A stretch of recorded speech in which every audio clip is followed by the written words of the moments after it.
Hello student, कैसे हैं आप लोग। आज की इस वीडियो में हम देखेंगे एक्सरसाइज 9.1। अच्छा, इसका नाम क्या है? Some application of trigonometry. जो ट्रिग्नोमेट्री में हमने sine theta, cos theta, tan, cos, sec, cosec के पढ़ा था, उसका यूज देखते हैं कि उसका यूज कहाँ होगा। आप सोचते होंगे कि ये साइन थीटा मैं कहाँ यूज करूंगा। बड़ी बड़ी ब्रिज बनती है और टावर बनते हैं, उसमें इसका यूज होता है। ठीक है, अभी देखेंगे सम एप्लीकेशन ऑफ ट्रिग्नोमेट्री में, जो कि एक्सरसाइज 9.1 एनसीईआरटी क्लास 10 मैथमेटिक्स। ठीक है, क्वेश्चन नंबर फर्स्ट क्या है? A circus artist is climbing a 20 metre long rope which is tightly stretched and tied from the top of a vertical pole to the ground. Find the height of the pole if the angle made by the rope with the ground level is 30 degree. देखो इसमें क्या लिखा हुआ है कि circle artist है जो एक रस्सी पे चढ़ता है, ठीक है ना, और वो रस्सी 20 मीटर की है, इस पे चढ़ रहा है, ठीक है ना, जो कि जमीन से ऐसे बांधी गई है तिरछे, ठीक है ना, वर्टिकली लिखा हुआ है, sorry, a vertical pole to the ground, यानी जमीन से वो जो बंधी हुई रस्सी एक पोल के टॉप से बंधी हुई है ऐसे। मैं इसको बता दे रहा हूं, जैसे ये है पोल आपका, ठीक है, पोल। अब पोल से जो रस्सी है इस तरीके से जुड़ी है, ठीक है, इस तरीके से ये पोल हो गया। वर्टिकल मतलब होता है जैसे पेड़ खड़ा होता है, ठीक है ना, नॉर्थ और साउथ डायरेक्शन जो दिखाई जाती है, ऊपर और नीचे, वो होता है वर्टिकल। तो पोल कैसे है? वर्टिकल है, top of the vertical pole, vertical pole है। To the ground find the height of the pole. अच्छा, हाइट ऑफ द पोल निकालना है, तो ये ग्राउंड है, ग्राउंड को इसमें मैच करना होगा, ठीक है ना। इसका रीजन क्या है? इसका रीजन ये है कि angle made by the rope with the ground level is 30, यानी ये जो एंगल है ये 30 डिग्री है ग्राउंड से रोप का। ये रोप मतलब रस्सी है, ठीक है, ये रस्सी है, 30 डिग्री का एंगल बनाना, ये पोल है। तो आपको पता है वो रस्सी कितनी है? 20 मीटर। ये कितनी है? 20 मीटर। तो अब आपने इसका नाम रखना है ABC। अब इससे जोकर कोई चढ़ रहा है, मान लो यहाँ पर कोई आर्टिस्ट है, यहाँ चढ़ रहा है आगे की तरफ, तो ये चढ़ते चढ़ते इधर टॉप पे जाना है इसको, ठीक है। तो अभी क्या बताना है? लास्ट में हमको बताना है कि AB हाइट जो है पोल की कितनी है, हाइट जो है पोल की कितनी है। चलिए देखते हैं क्या होगा। यहां से चढ़ते चढ़ते उसको यहाँ आना है। अभी इसमें हमको क्या देखना है? साइन थीटा अगर हम लगाते, साइन थीटा इक्वल टू होता है परपेंडिकुलर अपॉन हाइपोटेनस। तो ये हो गया आपका परपेंडिकुलर P, हाइपोटेनस हो गया आपका, हाइपोटेनस ये हो गया H। तो साइन थीटा की वैल्यू हो गई है साइन 30, साइन 30 क्या हो जाएगी? थीटा इसमें कितना दिया है? 30, sine 30 equal to P by H। P की वैल्यू दी गई ही नहीं है, P, और H की वैल्यू क्या है? 20 है। साइन 30 की वैल्यू होती है 1/2, क्या होती है? 1/2। तो यहां रखें 1/2 इक्वल टू P बाई 20। आप 2 से कट करिए तो P इक्वल टू हो गया 10, यानी कि हाइट ऑफ द पोल, ये पोल की हाइट कितनी मीटर है? 10 मीटर।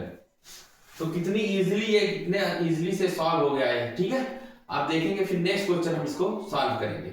सबसे पहले ये फिगर ड्रा ही करना मेन होता है। सबसे पहले हमें क्या देखना था कि वर्टिकल टावर है, तो हमने उसको पोल को वर्टिकल टावर बना दिया। उससे ग्राउंड से 20 मीटर ऐसे चढ़ रहा है ये, और ये ग्राउंड से वो कितना डिग्री का बनाना है? एंगल 30 का, और इसको मिला दिया, एक 90 डिग्री का एंगल यहाँ फॉर्म हो जाएगा। और बाकी की सारी ये आइडेंटिटीज फॉलो करके क्वेश्चन सॉल्व हो जाएगा। नेक्स्ट क्वेश्चन के लिए तैयार रहिए। अब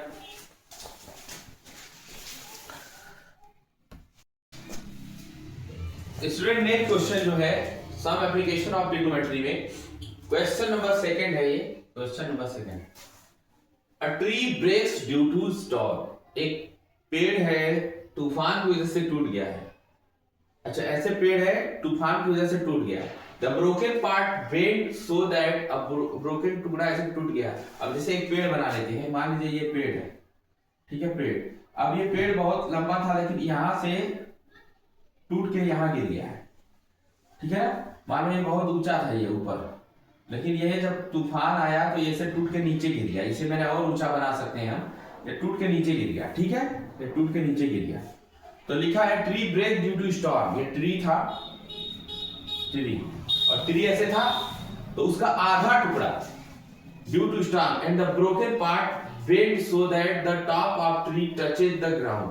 आधा नहीं लिखा है बच्चों, यहाँ लिखा है कि ये ट्री है, तूफान की वजह से टूट गया, तो इसका कुछ हिस्सा ऐसे टूट के, मान लो ऐसे पेड़ था, ऐसे टूट के ऐसे गिर गया और गिरने के बाद जमीन को टच कर दिया है, ठीक है ना। Tree touches the ground making an angle 30 with it, इससे ये 30 डिग्री का ये भी एंगल बना रहा है, ये ग्राउंड से, ये ग्राउंड है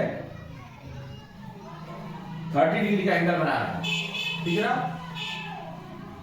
The distance between the foot of tree to the point where the top touches the ground is 8 metre, ये 8 मीटर है, ये फुट ऑफ ट्री है और ये ग्राउंड है जहां टच कर रहा है, टच कर रहा है यहाँ पे, और यहाँ पर क्या है, ये फुट है, किसका फुट है, ट्री का। तो यहां से यहां तक की दूरी 8 मीटर है, कितनी है, 8 metre. Find the height of tree, ये टोटल हाइट निकालना है ट्री। अब जो है एक तो ये है इसका हिस्सा और एक ये भी है, ठीक है ना। तो ये दोनों हिस्सा T1 ट्री का T1 और T2 दोनों हिस्सा निकाल करके बताना है। तो पहले हमको ये निकालना चाहिए, फिर ये भी निकालना चाहिए। अगर हम इसमें tan थीटा ले लेते हैं, tan थीटा इक्वल टू होता है perpendicular upon base. Perpendicular upon base में क्या हो जाएगा स्टूडेंट, चलिए tan 30 इक्वल टू हो जाएगा, परपेंडिकुलर कितना है, परपेंडिकुलर हम इसका नाम रख लें ए बी सी, ठीक है, ए बी सी।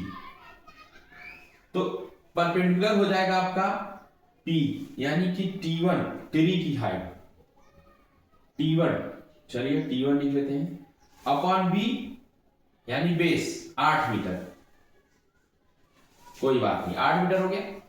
अब स्टूडेंट यहां tan 30 वैल्यू क्या होती है,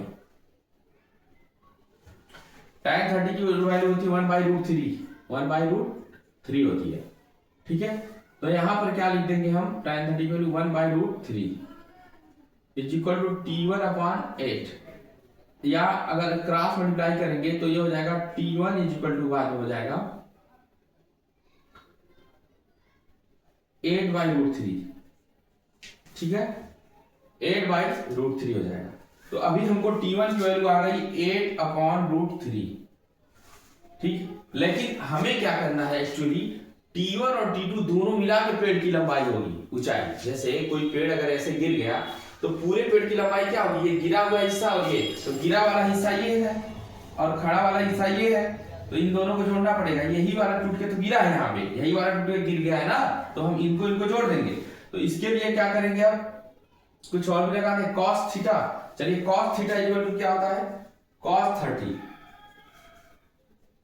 बेस अपॉन हाइपोटेनस। अब यहां पर आप सोचेंगे कि सर अचानक से आपने cos 30 क्यों ले लिया और यहाँ tan। देखिए cos में क्या होता है, बेस अपॉन हाइट आ रहा है, तो देखेंगे आप कि बेस की वैल्यू पता है और हाइट की भी वैल्यू पता है, base upon height, sorry hypotenuse.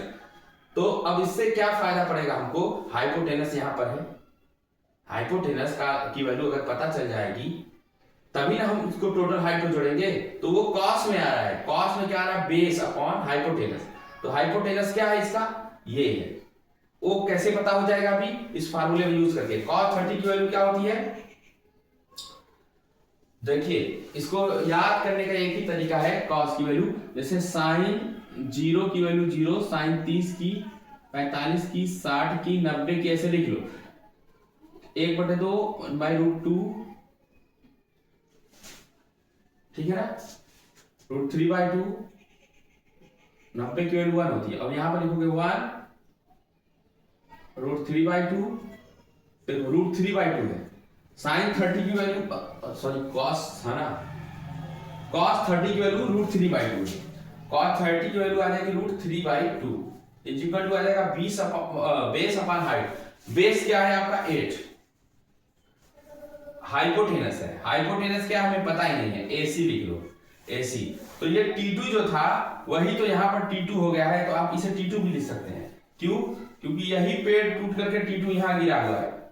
तो लिखिए आप, क्रॉस मल्टीप्लाई करिए, T2 √3 इज इक्वल टू 16, या T2 इज इक्वल टू आ गया 16/√3 स्टूडेंट अब आप देखिएगा, ये इक्वेशन सेकेंड हो गया, ये इक्वेशन फर्स्ट हो गया, लेकिन हमें जो पूछा है वो क्या पूछा है, total height, find the height of the tree का मतलब ये हो जाएगा पूरा यहां से लेकर यहां तक। तो इसकी जो वैल्यू निकल के आई है वो 8/√3 आई है, और T2 की वैल्यू निकल के आई है इतना। तो हम क्या क्यों नहीं दोनों को जोड़ दें, तो टोटल हाइट आ जाएगी, height of the tree, height of tree कैसे निकल के आ जाएगी देखेंगे, T1 प्लस T2 करेंगे, T1 प्लस T2। तो यहां पर देख लीजिए आप, T1 प्लस T2 करने पर क्या हो रहा है, 8/√3 आ रहा है, 8/√3। चलिए ऐसे कर लेते हैं स्टूडेंट, T1 प्लस T2 तो क्या आ जाएगा, 8/√3 प्लस 16/√3, दोनों जोड़ेंगे 8 16 कितना हो जाता है 24/√3। तो ये आंसर आपका हो सकता है, ठीक है। तो ये आंसर आपका हो जाएगा, टोटल हाइट इसकी आ गई। इसको आप चाहें तो और भी सुधार कर सकते हैं, जैसे इसको और बदल सकते हैं। वो कैसे, जरा मैं इसे मिटा दे रहा हूं, आप यहाँ पर लिख लीजिएगा, आप पास करके भी देख सकते हैं इसको। 24 को हम लिख सकते हैं 8 × √3 ये 24 की जगह अपॉन में √3 आ गया, √3 से कट गया, ये आ गया आंसर √3। तो ये भी आप ये मीटर में, ये भी मीटर में, तो आप चाहे ये आंसर लिखें चाहे ये आंसर लिखें, तो टोटल हाइट आप ट्री निकल के आ गई, ठीक है। नेक्स्ट क्वेश्चन नेक्स्ट वीडियो में कराएंगे। Thank you.